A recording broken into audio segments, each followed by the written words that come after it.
Muy buenos días, muy buenas tardes, muy buenas noches a toda la audiencia que el día de hoy nos acompaña en una emisión más del programa de Monter Presenta. Hoy, que es 18 de junio del año Sacrosanto 2025, le doy la bienvenida a nuestro buen amigo Darío Mendoza, que es consultor en marketing y análisis político. Bienvenido, Darío. Muchas gracias, Raúl. Es que aquí estamos a tus órdenes. Es un gusto estar contigo en este espacio tan importante para todos los que te seguimos. Muchas gracias, Darío.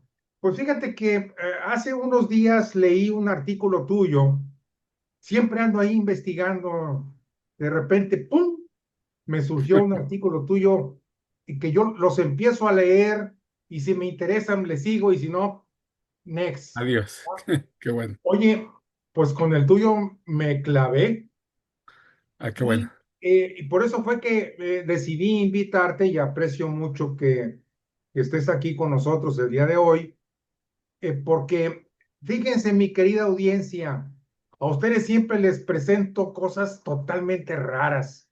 Pues esto también no solamente es, para mí es innovador, sino tiene una característica que define algo que nosotros vivimos rutinariamente en nuestras vidas y no lo hemos, al menos yo, no lo había visto. Darío Mendoza escribe en este artículo y por eso le pedí que estuviera aquí, para que nos platique sobre lo que es el injerencismo.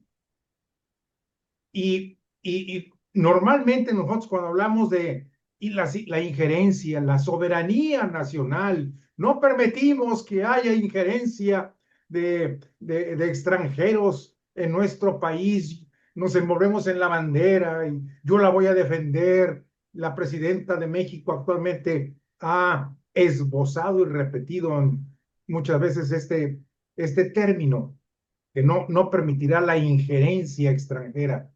Pues déjenme decirles, mi querida audiencia, que la injerencia se da en nuestro país, Claro. dentro de nuestro país, y nosotros mismos la vivimos, y nosotros mismos la generamos, y actualmente el injerencismo ha llegado a tal grado que perturba la vida de millones de gentes. A Claro. ver, mi querido Darío, ya hice esta pequeña introducción con el objeto de dar el contexto y ahora sí, tú platícanos lo sustantivo. Adelante. Fíjate que lo que justamente al estar el tema de la migración a todo lo que daba en la semana pasada, ahí está, con las manifestaciones y todo el tema. Normalmente lo que pasa es que todos los medios de comunicación se siguen a sí mismos, suelen repetirse unos con otros y hablan de manera a veces muy superficial sobre el tema de la migración. Y el gobierno mexicano, siempre, la presidenta Claudia Sheinbaum, siempre habla de colaboración, no injerencismo, soberanía. Y un poco explorando el término injerencismo, me doy cuenta que tiene que ver con estas acciones que se imponen a un país o a un grupo de personas, pero con que ese país o ese grupo de personas no están de acuerdo. Entonces, simplemente pensando con sentido común, obviamente en México hay un injerencismo porque hay unas acciones de un cierto grupo que se imponen a un enorme grupo de mexicanos y que no queremos que sea así. Y estamos hablando de las extorsiones, ¿no? Las extorsiones que nos quitan soberanía para el tema de nuestros bolsillos y nuestra economía. No somos dueños ya en ese sentido de cómo manejamos nuestras finanzas.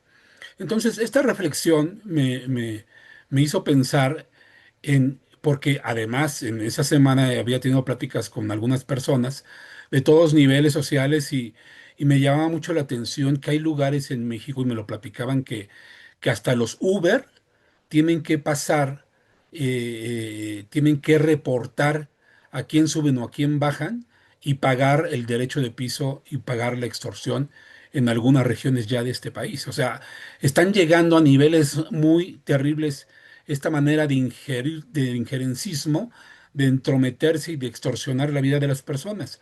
Estamos hablando que, por ejemplo, en los barrios populares de México y en muchos lugares, eh, hasta la señora de los tamales, así como el tiendero, el abarrotero, las personas que viven, que sobreviven de lo que trabajan y lo que compran y venden, también son objeto de este injerencismo donde un grupo les impone una cuota y tienen que pagar. Y me sorprendió mucho cuando empecé a hacer la investigación el número de gente y de personas, porque se habla, por ejemplo, de que se está perdiendo territorio y se está perdiendo soberanía en manos del crimen organizado en muchos lugares. Sí, pero esto se traduce a que hay personas, familias, jóvenes, mujeres, hombres, abuelos, que están sufriendo en carne propia este injerencismo, esta extorsión, en su vida personal. Entonces, hay muchas historias con las que me he topado en donde el señor que abrió su tiendita de abarrotes para vender sus productos, llegan los criminales, le cobran derecho de piso y ellos terminan cerrando. Y el padre de familia no le queda otra más que huir a Estados Unidos y ahí lo conecté con el tema de la migración. Porque cuando hablas de injerencismo y no permitiremos injerencismo, pues ya lo tenemos en casa. Y es terrible porque es de grupos criminales contra mexicanos, de mexicanos contra mexicanos, unos que se dedican a trabajar bien, a llevar el pan de cada día a sus hogares y otros que se dedican a extorsionarlos. Estamos hablando de es una forma de cobrar impuestos, es otro estado, es otra forma de gobierno que está quitando los recursos a los mexicanos. Y esto está avanzando, mi estimado Raúl. Lo que yo cito en el artículo es que ha crecido en una forma desde que se cuentan estos datos hasta esta época, estamos hablando que en los años, a principios a finales de los noventas, estamos hablando que se reportaban 800 casos y hoy tenemos más de 10.000 casos en una explosión cada vez mayor de que se reporten extorsiones, porque el INEGI reporta que Tú el estás noventa hablando por ciento de gente que se queja, que que se hace queja, una demanda formal, sí, extorsión. extorsión, O sea, de los noventas a la fecha, ha subido de 800 demandas, por llamarle de alguna forma, sí, alrededor de 10,000, a más de 10.000, a más de 10,000. a más de 10.000, los que se atreven a denunciar. El INEGI dice que hay una cifra negra donde más del 90% obviamente no denuncian estas cosas. Y el fenómeno está creciendo, ¿no? A ver, de las historias o de lo que tú has investigado, Darío, me imagino que ha de haber historias muy dramáticas que realmente pues tocan la sensibilidad humana, pero que a estas gentes, a estos extorsionadores, a estos miembros del crimen organizado, no les toca la fibra humana, sino al contrario, abusan de la gente. Eh, eh, ¿Tienes alguna idea en qué zonas del país, en qué estados, en qué ciudades es donde se presenta más este fenómeno? Mira, obviamente la parte donde el narcotráfico ha establecido sus dominios, que tenemos muy claro que es Michoacán, Sinaloa, obviamente, Tamaulipas, Chiapas, Guerrero, son zonas muy rojas en este fenómeno. Ahí tenemos problemas. Pero aquí el detalle es que ya en calles de la Ciudad de México, que es una ciudad que no tenía este problema tan visible, me encuentro con colonias de clase media. Por ejemplo, yo nací en un barrio de la Ciudad de México que está al norte de la ciudad, que es Vallejo, y en un encuentro con amigos de aquella temporada, cuando era niño, me cuentan que ya los comercios de la avenida principal, de unas avenidas más importantes de la Ciudad de México, ya les cobran y han tenido que ir cerrando sus puestos. O sea, uno ve cómo empieza a cambiar la fisonomía de las calles de los negocios que antes eran muy tradicionales y que empiezan a cerrar y empiezan a tener problemas. Entonces estamos hablando que incluso en cosas, en lugares como la Ciudad de México, y no se diga en la zona metropolitana del Estado de México, hay mucho de este fenómeno. Entonces, claramente estamos perdiendo la soberanía en México. No por Donald Trump, que a mí me da la impresión que hoy por hoy es muy fácil echar la culpa todo a Donald Trump. Lo digo porque sé que hay cosas que hace Donald Trump que están muy mal, pero creo que antes de pelearnos o de aventarnos con la bandera, como bien decías, deberíamos revisar lo que estamos haciendo aquí. Porque esto conecta con otras historias. Sí conozco personas que me han contado en esta investigación que, imagínate, que una tarde van y le piden dinero, la otra tarde van y piden dinero. Hay lugares donde hay un solo cartel y con él se arreglan, pero hay lugares en Guanajuato donde hay tres carteles y llegan y tres veces les quitan dinero al día, porque pasa el de Sinaloa, el de Jalisco o el que tú quieras, ponle el nombre que quieras, y van y les quitan su dinero. ¿Qué están haciendo? Pues están perdiéndolos. Hay tres. En lugares donde hay uno hasta lo agradecen. O sea, es increíble. Dicen, "Oh, bueno, aquí el asunto es que nada más tenemos uno, no hay problema. Pero sí hay problema porque estamos perdiendo dinero, ¿no? Entonces, eh, yo hacía esta reflexión porque me llamaba mucho la atención cómo los medios nacionales, la radio y la televisión mexicana, se lanzaron que los migrantes íbamos a defenderlos, un poco lo que ocurrió con el escándalo de la presidenta que en un primer momento dijo que sí, vamos a salir a la calle a defender esto que obviamente Washington tomó nota del tema. O sea, estamos haciendo escándalo por defender a nuestros migrantes en Estados Unidos. Hasta hay quien se fue y hizo transmisiones especiales, etcétera. Pero el problema es que estos migrantes que se fueron es porque tuvieron que salirse, porque en muchas historias es porque ya tuvieron antes pérdida de soberanía en su familia, en su vida económica, y tuvieron que emigrar a Estados Unidos, aventarse todo este asunto de correr peligro al transitar de manera ilegal, que conlleva también, hay muchas historias de terror. O sea, ¿qué tiene que hacer un padre de familia para pasar una historia de terror hasta llegar a Estados Unidos y por fin, con su trabajo, hacerlo? Y esta reflexión me llevó a que, porque se dice muy fácil, ¿no? La presidenta lo dice y muchos medios lo dicen, es que los mexicanos allá mantienen la economía y gracias a estos mexicanos Estados Unidos es lo que es, porque, y sí es cierto, una parte es cierta, pero lo simplificamos porque si eso fuera tan fácil, ¿por qué estos mexicanos que han hecho de Estados Unidos una buena parte de su economía y una potencia mundial, ¿por qué no tienen las condiciones para que se queden en este país y hagan un gran desarrollo para este país? Estamos hablando de los efectos y no de las causas. Y las causas es que hoy en México, mi estimado Raúl, tenemos el injerencismo y la pérdida de soberanía aquí dentro. Entonces, sí es muy fácil hacer programas especiales de los migrantes y ponerles la cachucha de héroes, que sí lo son, porque trabajan, pero yo me temo que no son estos que hacen escándalo y están quemando vehículos en Los Ángeles. O sea, el mexicano que trabaja no salió en esos lugares, no salió a esos lugares a hacer Claro, desmanes. Incluso en claro, algunas claro. fotografías que pude ver, muchos tienen como otras nacionalidades, tienen otro tono, pero les dieron banderas de México. O sea, ahí hay también movimientos políticos, como tú y yo sabemos, Claro.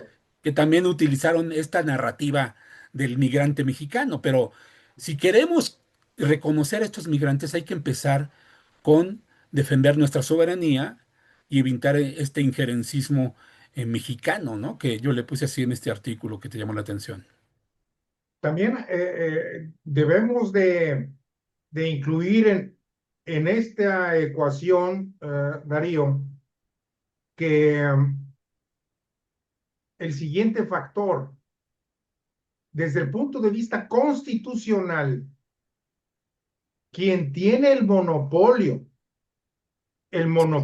para combatir a los delincuentes, al crimen organizado, narcotráficos, etcétera, etcétera, es el gobierno. Correcto. Y además es un derecho constitucional de todos los mexicanos de que el gobierno tiene la obligación de vigilar que no nos pase nada. Tiene la Exacto. obligación de brindarnos seguridad. Y Exacto. La razón de ser del Estado es esa.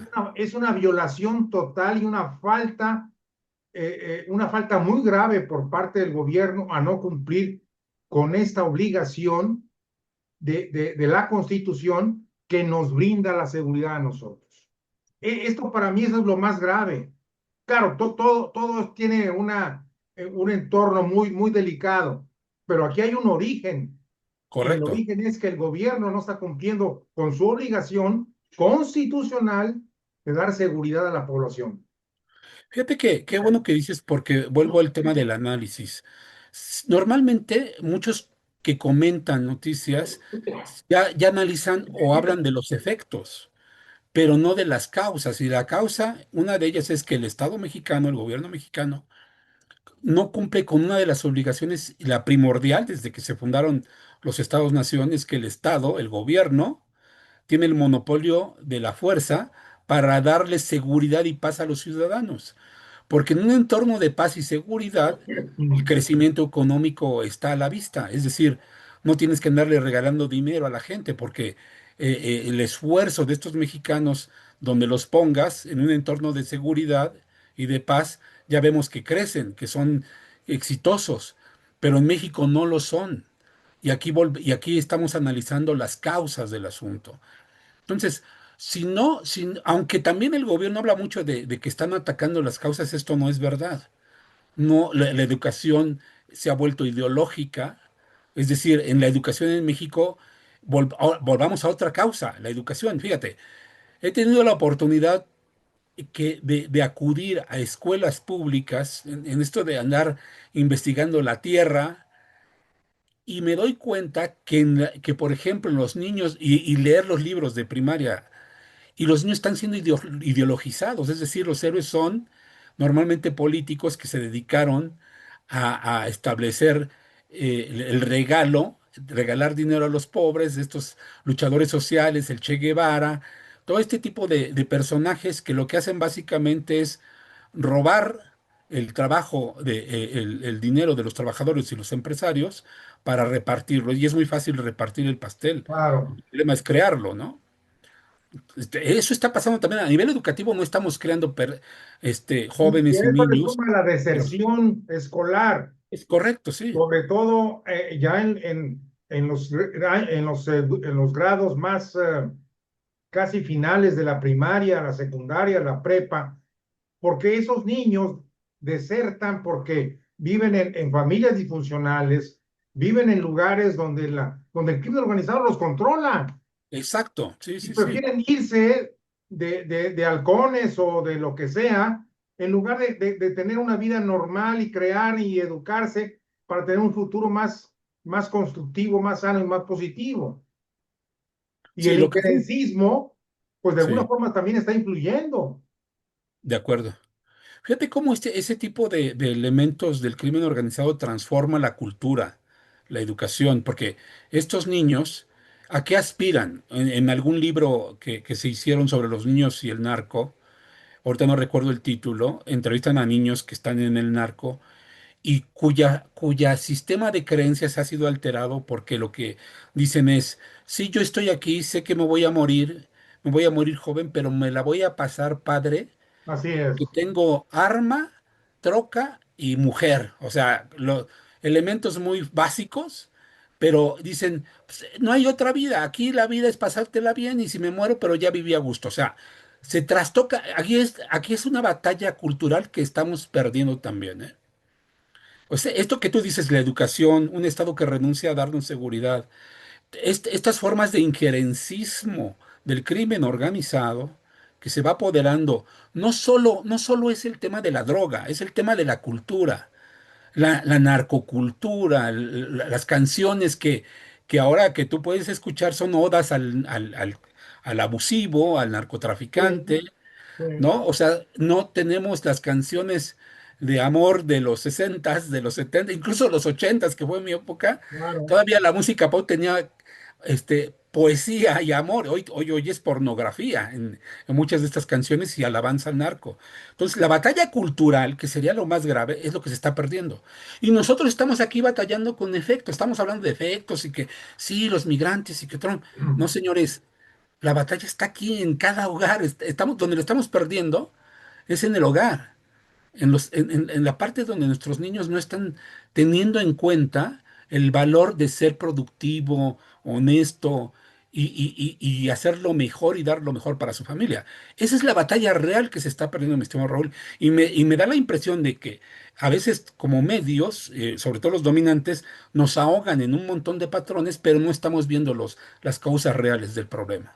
Este, nos quedan unos cuantos minutos y yo los quiero aprovechar, mi querido Darío. Eh, eh, con este análisis que tú has hecho y que realmente me has abierto un abanico de factores que yo no tenía en mi radar, lo cual te agradezco.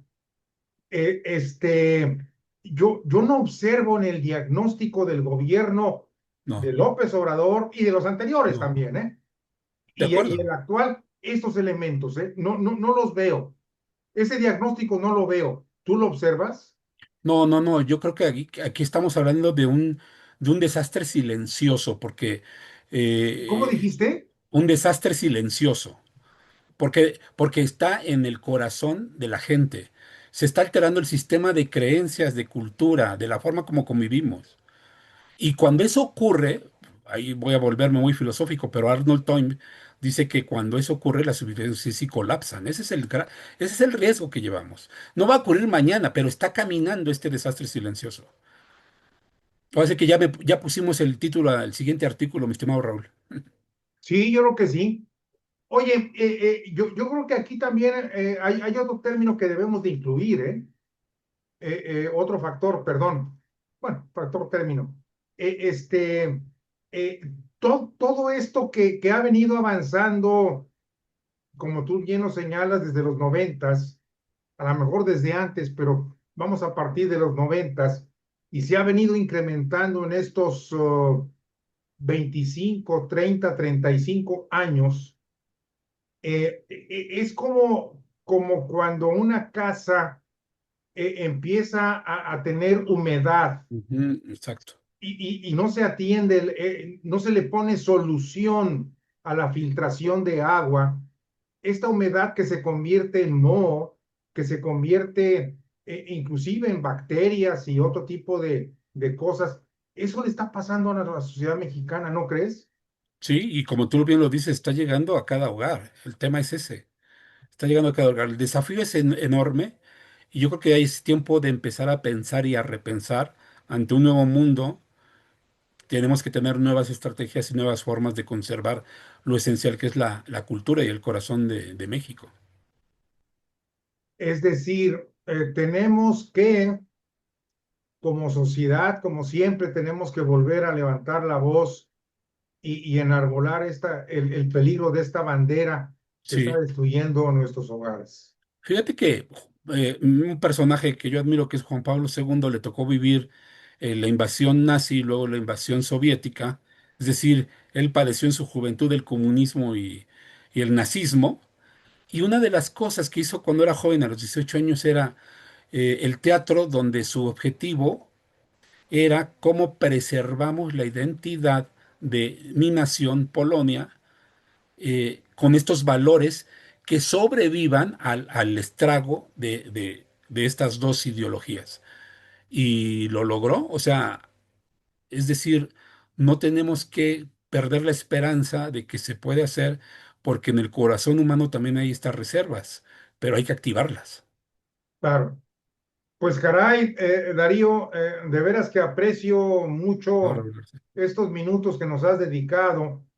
Yo creo que no te puedo decir adiós porque nos tenemos que volver a reunir.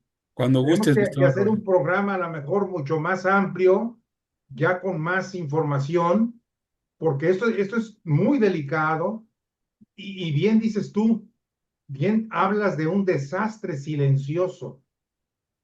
Es como el cáncer, fíjate. Sí, El cáncer es una enfermedad silenciosa. A veces alguien tiene cáncer, no le duele nada y por sí, dentro se está muriendo, es correcto, Raúl. ¿verdad?